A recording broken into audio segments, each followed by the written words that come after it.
नमस्कार दोस्तों, मैं सुनीता अरोड़ा। मेरा आज का सब्जेक्ट है प्रबोधनी एकादशी। एकादशी को भगवान विष्णु का जागरण उत्सव करने से अर्थात भगवान को जगाने से मनुष्य का सोया हुआ भाग्य भी जाग जाता है। एकादशी को धूमिल बेला में तुलसी रूपी कन्या का दान एवं विवाह उत्सव करने से लाखों कन्यादान का फल मिलता है। कार्तिक शुक्ल की एकादशी को प्रबोधनी का पर्व मनाया जाता है। इसे देवउठनी एकादशी भी कहते हैं। शास्त्रों में देवउठनी एकादशी का बहुत अधिक महत्व बताया गया है, क्योंकि 4 महीने के बाद भगवान विष्णु निद्रा का त्याग करके जागृत होते हैं और भगवान विष्णु के नींद से उठने के कारण इसे देवउठनी एकादशी भी कहते हैं। इस दिन भगवान विष्णु के जागृत होने से संसार के सभी शुभ एवं मांगलिक कार्य जैसे विवाह, यज्ञोपवीत, गृह आरंभ, गृह प्रवेश, मुंडन आदि तथा सकाम यज्ञ आदि प्रारंभ हो जाते हैं। एकादशी व्रत का निर्णय। प्राय सभी पंचांगों में 2 दिन का एकादशी व्रत लिखा होता है। पहली एकादशी परंपरा के अनुसार दशमी वेद का बिना बारीकी से विचार किए केवल एकादशी तिथि के आधार पर दे दिया जाता है।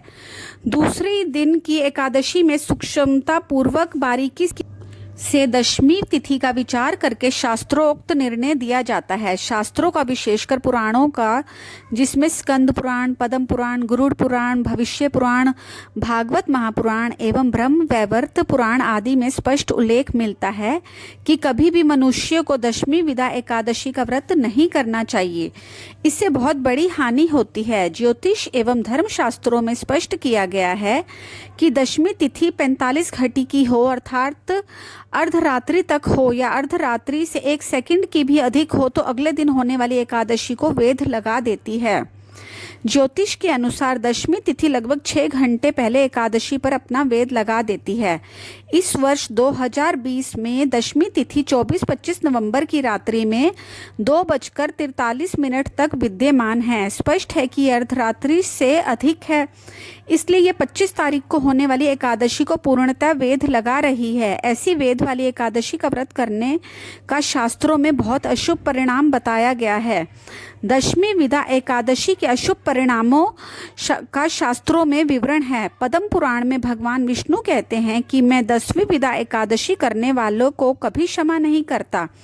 इस एकादशी व्रत करने से धन एवं संतान की हानि होती है और उसके पूर्व में किए गए सभी पुण्य नष्ट हो जाते हैं। इस प्रकार गरुड़ पुराण में लिखा है कि दशमी विदा एकादशी में दैत्यों एवं राक्षसों का वास होता है, जबकि दूसरे दिन द्वादशी विदा एकादशी में साक्षात भगवान विष्णु का निवास होता है। इससे ये भी कहा गया है कि गंधारी ने दशमी विदा एकादशी का व्रत किया था, इस कारण उसके जीवन काल में ही उसके 100 पुत्र मारे गए। स्कंद पुराण में वशिष्ठ जी ने बताया है कि भूल कर भी दशमी विदा यानी दशमी तिथि एकादशी का व्रत नहीं करना चाहिए। भले ही द्वादशी में एकादशी का व्रत कर लें, परंतु दशमी विधा में को पूर्णतः त्याग दें। पहले दिन की दशमी विदा एकादशी केवल परंपरा के आधार पर मनाई जाती है।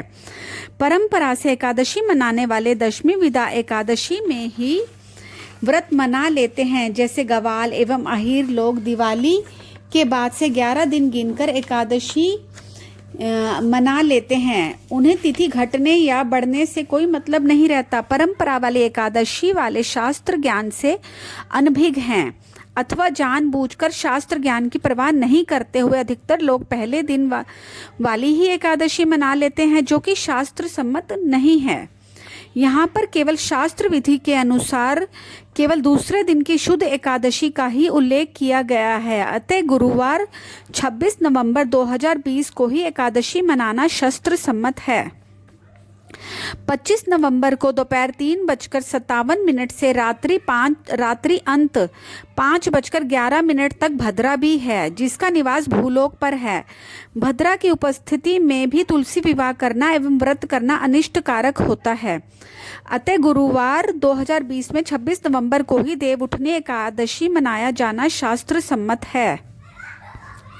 देवउठनी एकादशी का व्रत समस्त पापों का नाश करने वाला एवं पुण्य की वृद्धि करने वाला एवं मोक्ष प्रदान करने वाला होता है। पृथ्वी में समुद्र से लेकर सरोवर तक जितने भी तीर्थ है वे सभी एकादशी व्रत करने वालों के घरों में ही उपस्थित हो जाते हैं।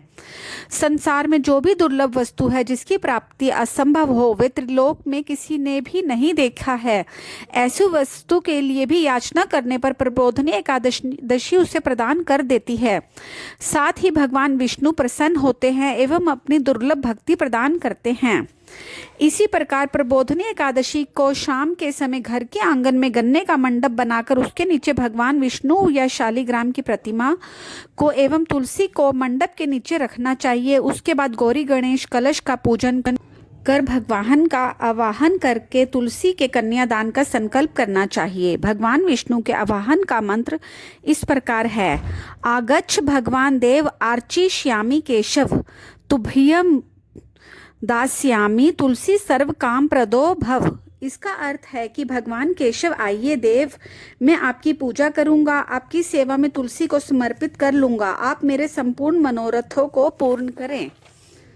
ऐसा आवाहन करने के पश्चात तुलसी और भगवान विष्णु को आसन पर बैठाल कर दोनों का अलग अलग पूजन करें तथा दोनों को हरिद्रालेपन और अभयंगकार पूर्ण करें।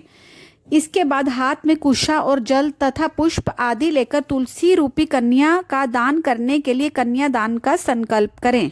इस प्रकार तुलसी का दान करके फिर दोनों विष्णु एवं तुलसी का भावर एवं फेरे का कार्य पूर्ण करें। फेरे के समय अग्नि की स्थापना कर उसमें 12 अक्षर मंत्र से खीर, घी, मधु और तिल मिश्रित हवन के द्रव्य से आहुति देकर फिर अग्नि की साक्षी में फेरे का कार्य पूर्ण करें। इस प्रकार जो मनुष्य अथवा स्त्रियां इस तुलसी विवाह को श्रद्धापूर्वक करते हैं उन्हें लाखों कन्यादान का फल मिलता है।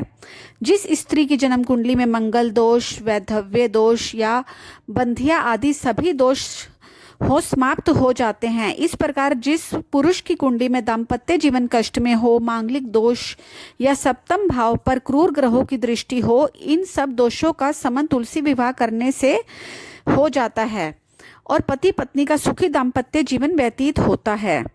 इस वर्ष 2020 में गुरुवार 26 नवंबर को भगवान को जगाने एवं तुलसी विवाह का शुभ मुहूर्त इस प्रकार है कि भगवान विष्णु को गुरुवार के दिन सूर्योदय से पूर्व ब्रह्म मुहूर्त में जगाना चाहिए तथा तुलसी विवाह शाम को गोधूली बेला में करना चाहिए।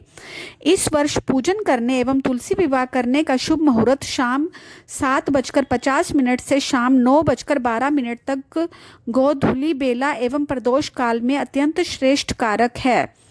तुलसा महारानी सालिग्राम जी की प्यारी, तुलसा महारानी की जय, सालिग्राम जी की जय। अगर आपको मेरे द्वारा दी गई जानकारी अच्छी लगी हो तो मेरे वीडियो को लाइक करें और कमेंट बॉक्स में लिखें तुलसी माता की जय। धन्यवाद।